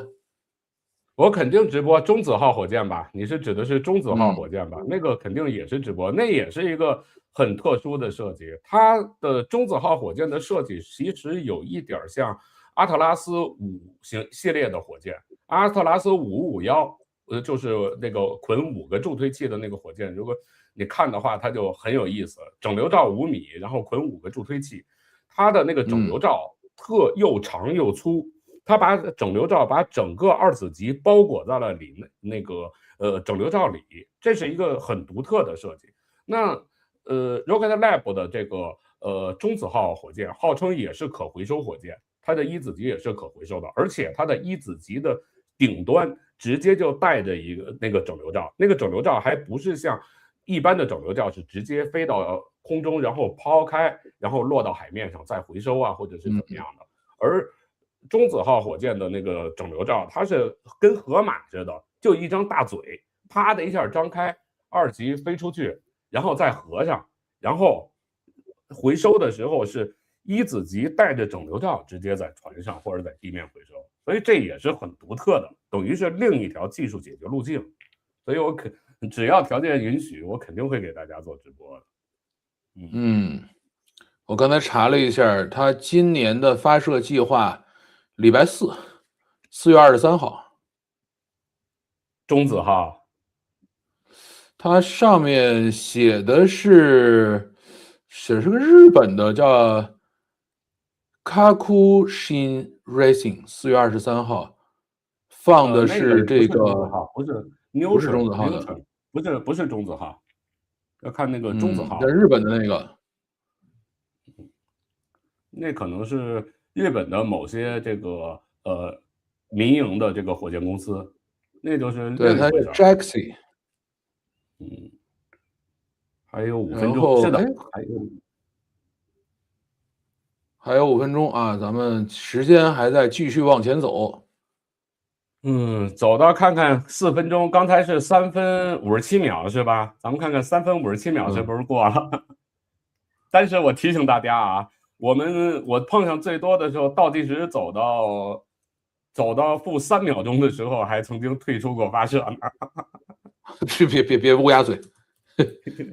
但是液体的不会，固体的会。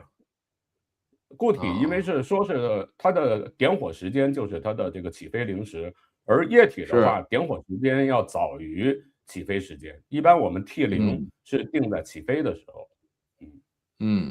就是已经都点着了，它才到 T0。不光是点着了，是点着以后，对于液体来讲是点着，而且建立推力。刚点着的时候，推力可能是60%、50%，然后慢慢达到，比方说额定推力95%，然后它是这意思啊。点着先是60%推力，看发动机工作正常，然后加推力，加到90%、95%，然后牵制释放装置释放，然后这火箭邦叽一下离开发射台。它实际上是这么个流程。好，3分57秒那个节点已经过去了啊。对。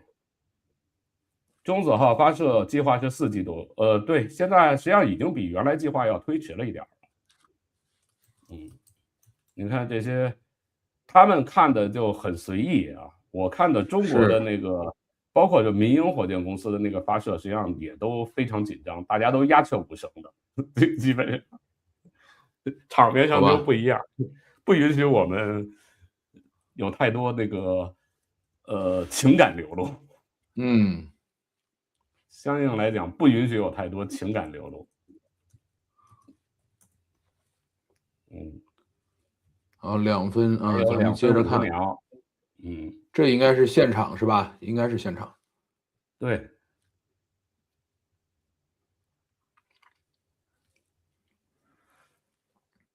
还有2分半。对，中子号要到 Q4 了。Q4 就是4季度嘛。对 ，Q4 了。4季度了。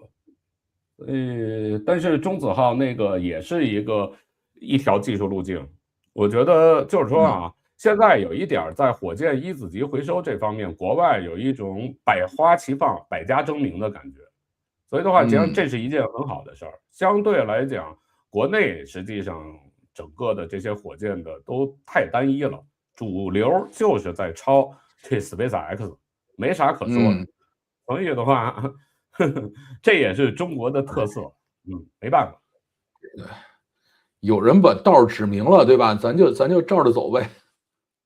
但是这条道某些情况下它可能是最优的，某些时候可能并不是最优的。国外的这些的百花齐放、百家争鸣的好处，实际上就是当试验出来每一个优点之后，它最后能再整合在一起。如果再做一次重新的整合，那可能就会更好玩，效果就会更好。对，但是这个就要有人来承担这个责任。中国最大的问题是没有人愿意承担这种责任。它实际上就是那个国外那个百花齐放、百家争鸣，那都是各公司自己花钱。所以也不用有个领导来指明方向。而中国的话，实际上你有很严格的一个后面的这个技术指标目标要求，这就难整了。所以可能到最后你又能看到人家1分钟了啊，倒计时又能看到很多那什么出来了，就是那个说中国抄袭啊什么的这种话出来了，这也没办法。中国就不很缺乏那种让你去这个精心钻研下来，自己做一个开创性研究的氛围，就极其缺乏这种要让你做开创性研究的氛围。对，不允许你去试错，在中国基本上。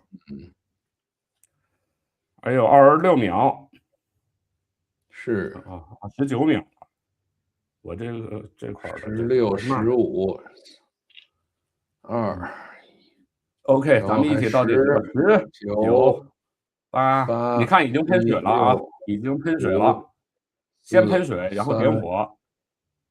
1、0，好，OK， 起来了，起来了。那下面就主要就是看几个关键点了啊。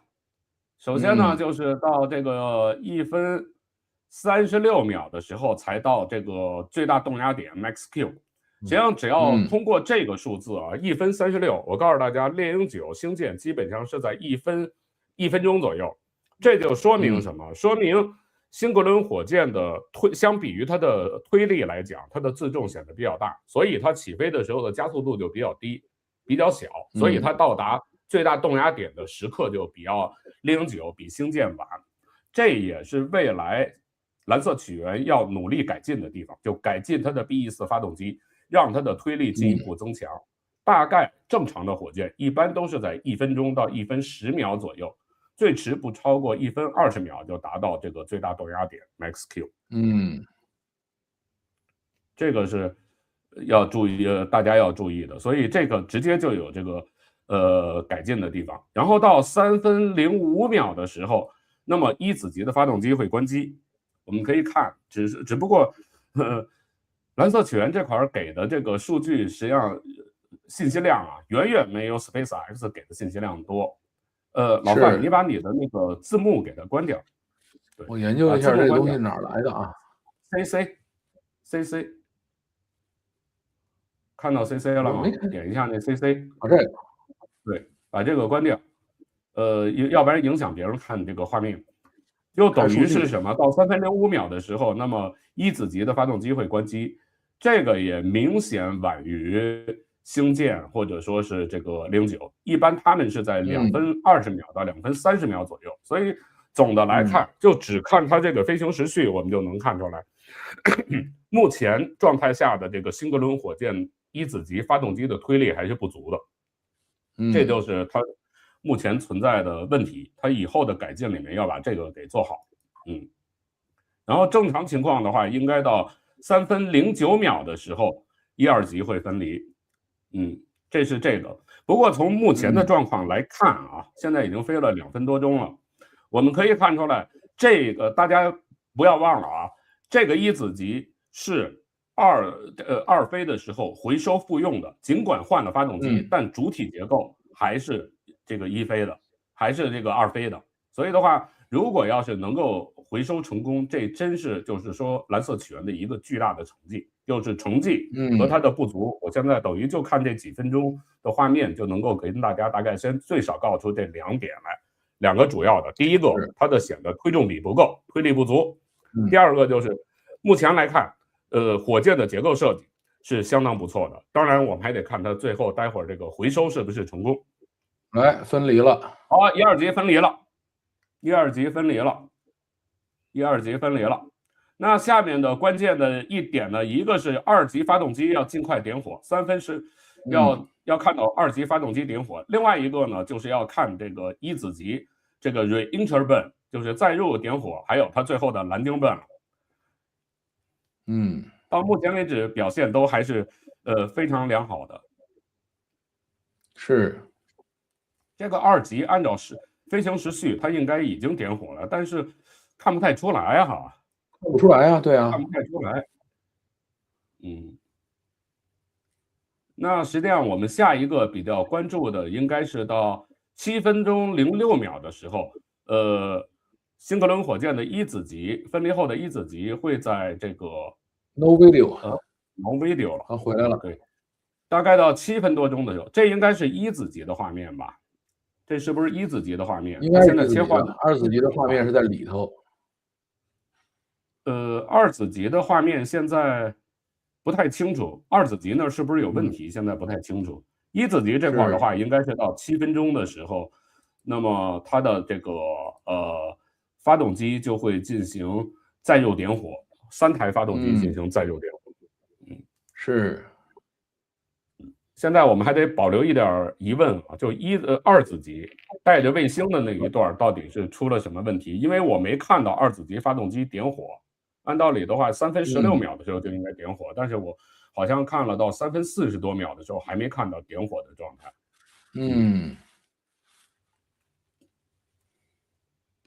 先，所以看看这个，不要告诉我概率到底行不行。先是看这个，不要告诉我概率到底行不行的这个一子级是不是能不能成功的再落回船上去？还有着陆了之后，是不是能够再次让我们展现那个精彩的焊接，爆炸式焊接？按计划的话，它应该在7分37秒的时候，7分06秒的时候，一子级上的3台发动机会点火。现在还有，我看看，还有1分半，大概现在还有1分半钟的时间。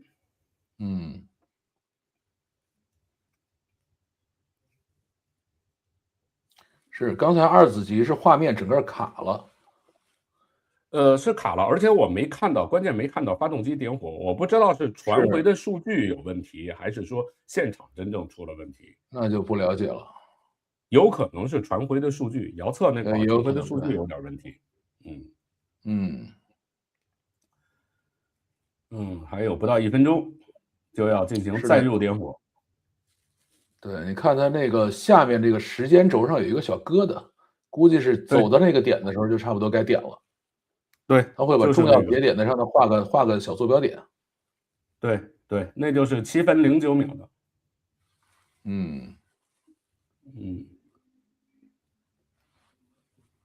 往下看吧。这有朋友说是明显是摄像问题，静止画面，说二子级的那个哈。然后还有朋友说是二子级，感觉有点悬。没事儿，我们稍微耐心一点，先看一子级的着陆。就放都放上去了，就别想这个了，等人家告诉我们就行了。高度在变化啊，对，这块看二子级的数据啊，看右下角的数据还可以。好，咱们先把二子级放一放，先来看一子级这个再入点火，3台发动机点火。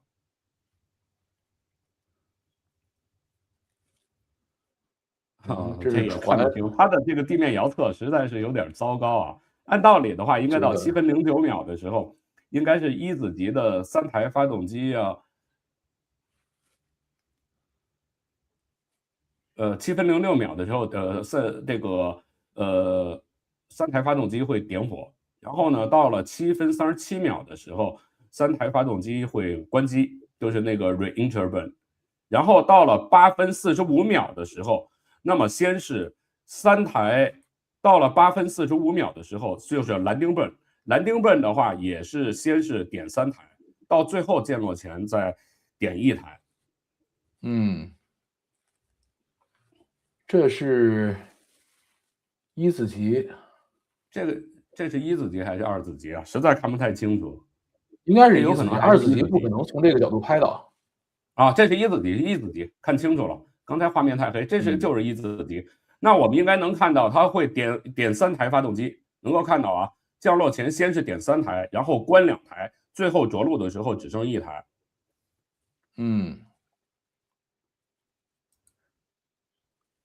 8分45秒的时候，8分45秒的时候还有10秒钟，还有对10秒钟左右，10多秒。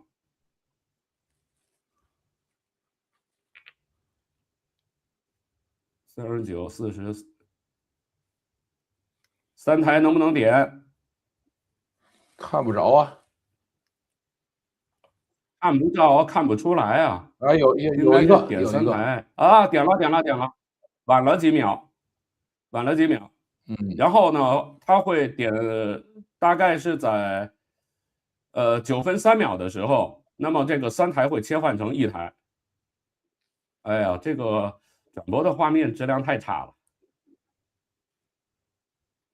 这是烙上了，这画面太差了，我们得等一会儿吧，应该是烙上了，这已经烙上了，烙上了，烙上了，画面太糟糕了，但是复用成功了。画面丢了，中间画面丢了，但是复用成功了，复用成功了，对，复用成功了，复用成功了，最快的换了另外的一个视角来拍的。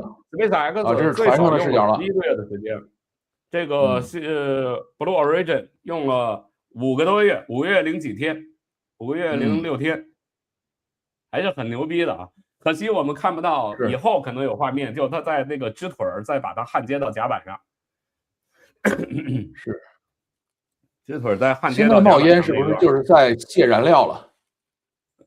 现在可能还不是，那个应该是残余的那个发动机最后着陆的时候关机以后，可能有一些燃烧不充分，卸推进剂不会那么快，因为现在还有火焰什么的，所以的话要等到现场发动机完全关了，确保安全以后才会卸推进剂，是，要等几分钟。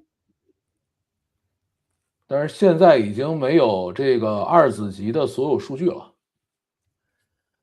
不是没有，是人家没给你放到直播画面里来。好吧，这种事情在 SpaceX 是不会发生的。现在是等于我们待会儿再看2级那边有什么情况，说点什么？对，哦，这可能是在放了。现在你看喷的那个浓浓的那个，可能是在排液氧。是，这种是在排这个推进剂的状态了。但是一般来讲，我们当时设计的，因为我们也没有做到，还没有做到真正的回收嘛，所以的话，我们当时考虑的流程应该是在这种情况下先把液氧排掉，然后等到排掉的液氧基本都已经和空气混合的很好了以后，再考虑把这个甲烷排掉。这样。甲烷排的要更靠后一些。是，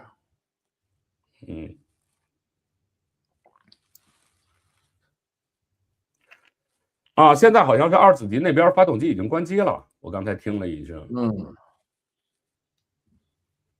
如果要是2子级的发动机它已经关机了的话，那么应该还是2子级那儿正常，13分钟的时候应该是2子级的发动机关机。不知道他今天这个直播到底会一直持续到什么时间？我希望它要持续到发射后1小时15分44秒，就是那个 Bluebird 和2子级分离。可是还是要抱怨一声，蓝色起源的这个现场画面的这个转播实在是太糟糕了啊！实在是太糟糕了。是，做直播，马斯克是专业的。对，这实在是太糟糕了。这玩意儿就怕货比货。这个2子级的飞行速度已经是15000多英里每小时，那也就是已经基本上接近于入轨了。高度也已经达到了103英里，那就是160多公里了，160将近170公里。所以2子级其实现在的状态还是正常的，看这个数据，我现在能看的，对，现在这个数据应该显示它那是正常的，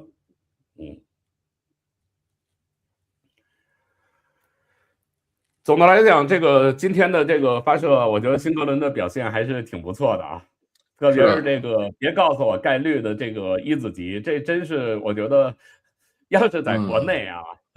那得让老板发奖金的，是那个，而且要有什么？要有普发奖，就是说是人人有份的奖，然后还有这个参与型号的，这个还得是再加，然后重要的还得再加，又可以发钱了，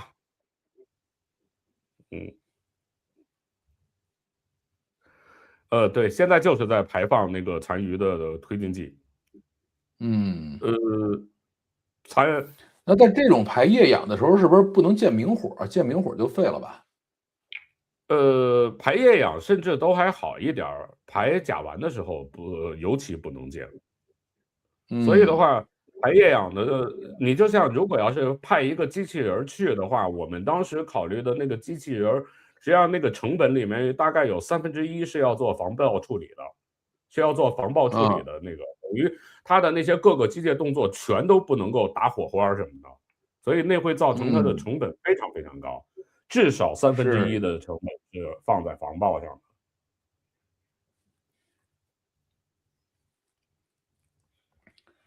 这是要卖东西了？对，卖衣服、周边产品。美国人商业化玩的还是比较透，不过中国现在应该也做得很不错了啊。中国现在的商业化，我觉得做的应该也已经很不错了。但是你像 SpaceX，他好像没看到他卖 T 恤啊。他没在这个发射直播画面里面卖，但他在网站往那个什么上面都有啊。是，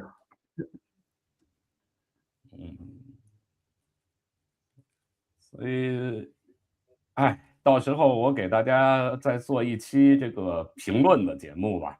但是，反正评论的也跟我今天在直播的说的差不多，只不过有可能发到一些直播的时候看不清的细节。对，首先的一点，起飞的时候大家一定要记住，这个推重比太大，说明这个新格伦火箭还要减重，然后发动机的推力要增推，这是他们眼前最重要的一个任务。是，这是最重要的，要不然的话，它这个表现的这块不太好。然后这么快就能复用，我觉得对蓝色起源肯定是一个大大的利好啊。不会，感谢观看了。没有，thank you for watching。好吧，他不去再给大家转播这个，估计是不给大家转播最后的卫星。后边也没什么可看的了，估计是。对，对。差不离是这样，看看现场大家有些什么回复，把这个画面就先切掉吧。OK，摘掉耳机了，实在是比较累。这么听，对，中间关键是等这一个突然记了个时，还是让我觉得有点心跳加速的。就是突然这个hold一下啊，突然hold，然后重新计时。重新计时没事儿，这个都是正常的，就是对，只要时间开走就行。往回倒一点，肯定会需要往回倒一点时间的。就它肯定不会是那个什么，肯定不会是就顺着停的那个时刻往下走。如果也不叫肯定不会，就极少出现。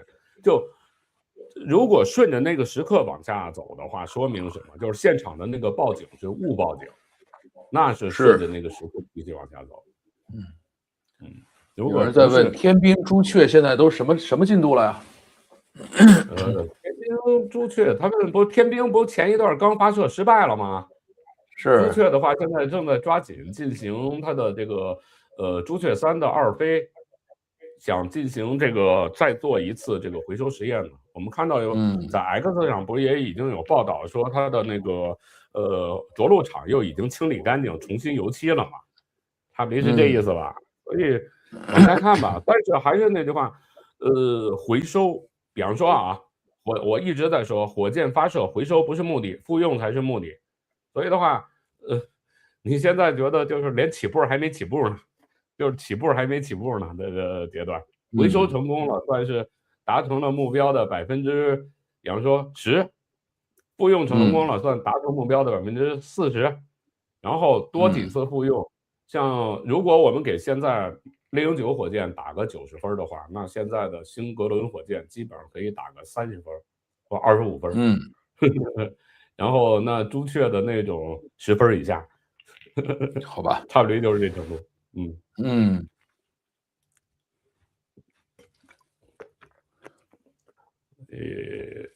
总的来讲就是差不多这样的。要不要看看现场？大家有些什么看这个？你翻一翻吧，玩个话题。然后翻一翻。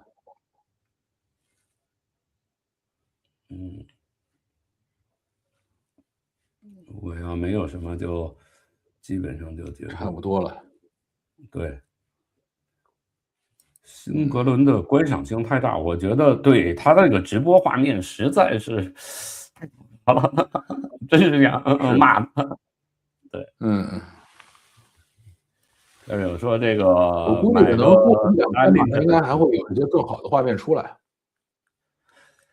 它其实是这样啊，你像星舰的发射的话，它应该是有2套直播系统，2套画面在不停的切换。我给大家说了，就是说你包括以前没有 Starlink 的时候，我们看火箭发射，实际上看的那是什么？那是遥测系统，遥测有这个光学遥测，有这个雷达遥测，有红外遥测，等于光学遥测就有点像天文台那样的，就是架着天文望远镜，就是架着大口径望远镜跟踪。那这种就是在这个航天系统专门有一个研究所，就是干这件事儿的。像我们科技集团的话，那个研究所就是704研究所。昨天我在我直播里也说了，雷军毕业之后就是到704所，后来从704所辞职，然后出来去金山啊，去那什么的。他原来就是704所的职工。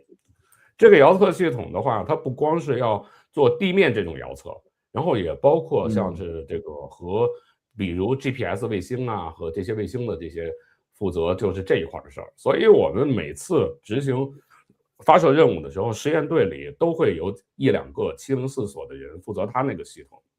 我们每次呢，因为我们做的是武器嘛，所以的话，每次要看卫星的情况，发射的时候看发射的那个时刻，卫星收星状况是不是好，因为我们要看我们的命中精度什么的。如果卫星不好的话，那没法很好的命中目标，有可能偏差就比较大，所以要看卫星状况。结果我们那个704所的人啊，就参加我们实验队的，就专门负责收星的，所以他们一般在那儿的时候，我们实验队里一般我们给他御封一个称号，就是我们的占星师。每次一看，比如说这个范总啊，我们发射0日的星力如何？你观没观天象？夜观天象，告诉我们星运如何，星力如何，就干这事儿了。是啊，如果雷总没从704辞职，那可能也会被我们去问星运的。是，这个有人问说 ，SpaceX 要建4个发射基地，现在建成什么样了？SpaceX 本身就有好几个发射基地，你是问猎鹰9还是问这个什么呀？还是问星舰啊？像星舰的话，那 SpaceX 目前第一就是在现在的 Starbase 德州的这个，它就1号发射台已经拆了嘛，正在重建，是吧？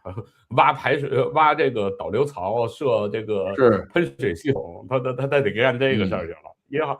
1号的，2号的话现在已经差不多了，应该很快5月份可能就会启用了，对吧？这是一块。然后SpaceX 还在这个佛罗里达州，就是肯尼迪航天中心，对，也是准备要建2个发射工位，所以那个叫发射工位，我们的话就是也是准备要建2个。未来会不会在加州范登堡空军基地再建，那就不好说了。实际上，我觉得最好的是在赤道上布发射船，就直接发射船从 A 船起飞，然后比方说这船和船之间沿着赤道就是军部，比方说，然后呢 A 船起飞 ，B 船降落，然后再从 B 船起飞落到 C 船上去。这样的话才是真正的这个航班化发射的状况。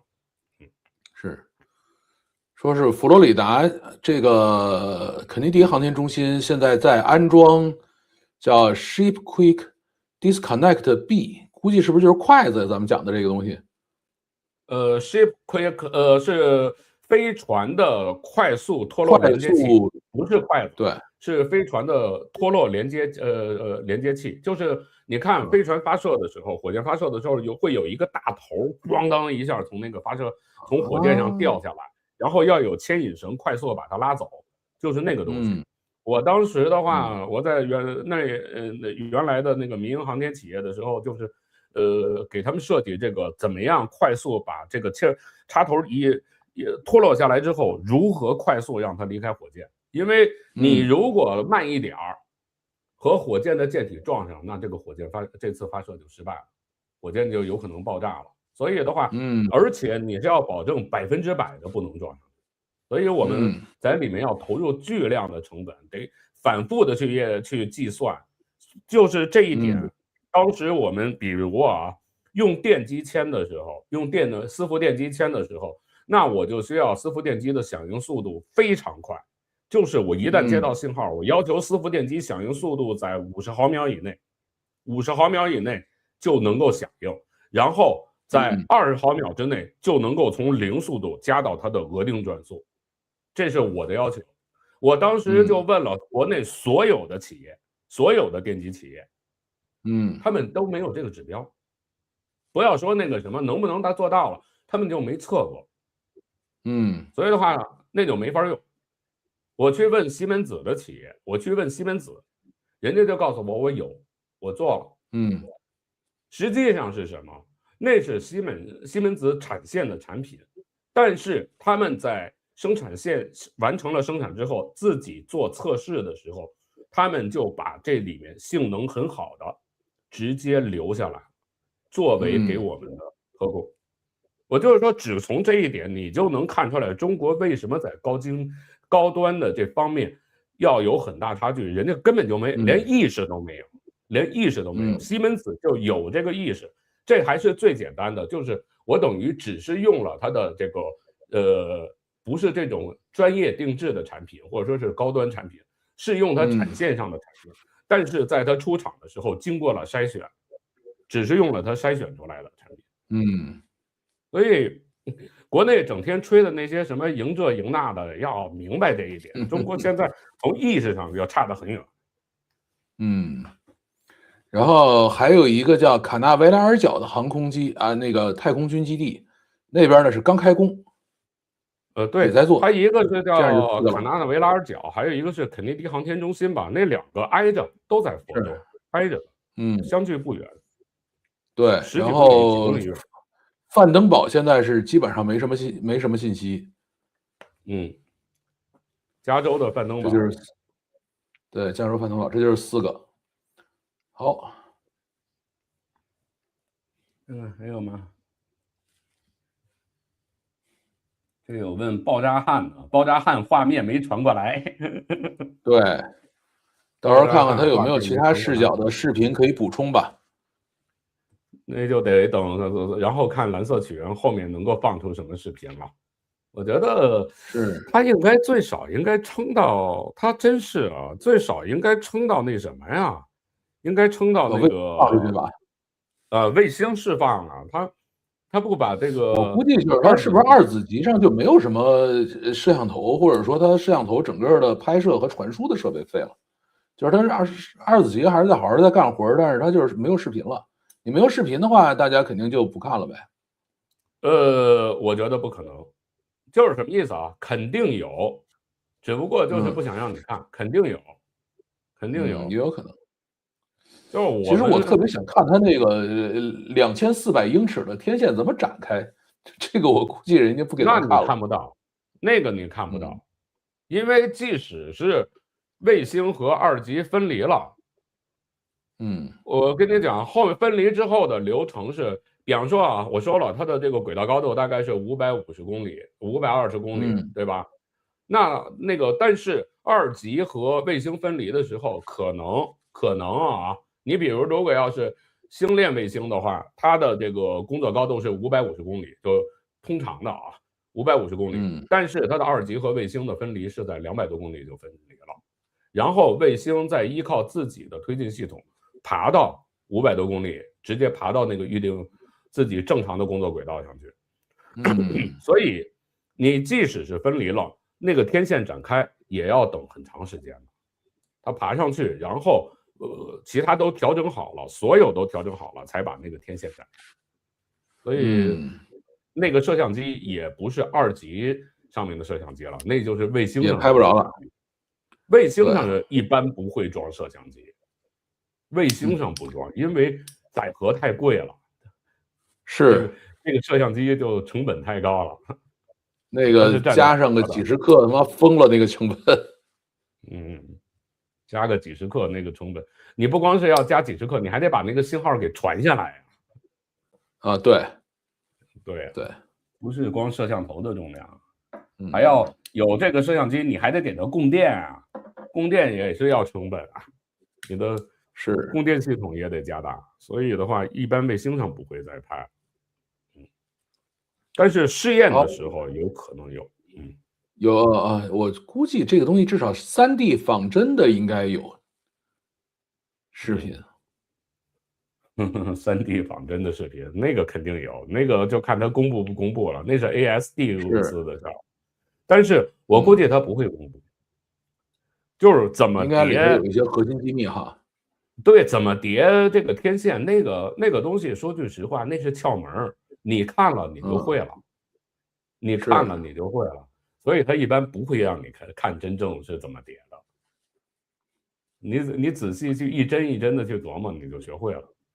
是。